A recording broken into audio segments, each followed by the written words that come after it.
Okay, next step we're going to look at is just simply adding a contact manually. How can I just simply add a contact, and what all happens when I do that? So from your My KW page, again, very crucial that you've completed all the steps prior to this. Again, it's made very simple for you just to follow step by step, because I'm going to show you some stuff once you add them that if you have not completed some of these activities, you can't do on your end. So make sure that you have completed all those activities. So from your My KW homepage, there's a little plus sign next to My Contacts. Simply click Add New Contact, and that'll bring you into the dashboard or where you're going to enter in your contact. Alright, so first we have to enter in the name. So we're going to enter in Joe Lewis. Joe Lewis. Anything with a star is a required field, and I get a lot of questions on the email address, and people struggle with, well, I don't have an email address, but I have a lot of other information I want to add him.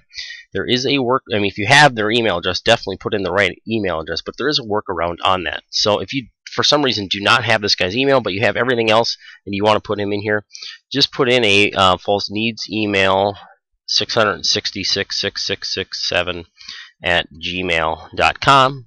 And so it just puts in a, that way if you ever pull up his profile, it says needs email, so okay, that way you know you need it, but the system sees that you have it in here. That way it allows you to bypass that field, basically. Alright, so then you can put in time frame, buyer or seller. I can add in some different information here. There's a lot of information that you guys can add in here. Birth dates, again, you're going to be notified on those as well. The anniversary purchase, referral info, phone numbers, make sure you put all that information in. And then their address. So in this case, you do have their address. So we're going to put that in. Minnesota, top 5901.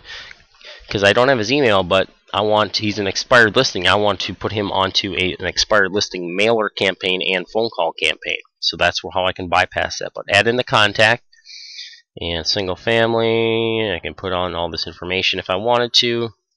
And I can go down here and put secondary information in as well, so family members, so on and so forth. So I can add all that different information in there. And then I can hit save, and now it's going to give me some more options. So once you save them, so adding the contact is putting in the information, and then once you save them, now you have the ability to send an email to them, send listings to them, more actions. You can add listing alerts to this person. You can add them right to a campaign right from here. I just click Add Campaign, and I can add them right to a 33 Touch, or I can add them to my, let's see if I've got an expired combo. So I've got a couple different expired campaigns that I've set up. Expired combo marketing last year, this year. So this is, I've got a campaign set up for, if I'm going after, this is something that is very friendly for leads if you want to go after and get these, because they're sitting out there, is people in a prior year that expired, and if this year their price point is way up, then you can market to them and say, hey, I know you tried to sell your home last year, and I just want to let you know what's going on in the market today. It's a significant increase in the amount of homes selling in your price range, so you definitely should look at relisting your home, and you guys can attack them. So we set up the campaign to actually have material in there that actually was relevant to that. And then I've got another one which would be a this year expired. So this is somebody that just went expired. I'm not going to send them material talking about last year's market. They don't care about that.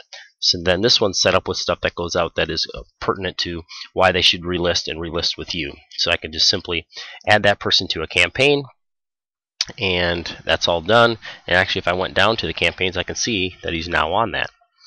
So plenty of options to do. You can actually view any listing alerts and stuff like that that you have set up on that person. You can view the history, all the communication that you've had with that client as well. So I can see it was manually entered onto the site on that date. So that is a quick summary on adding in contacts.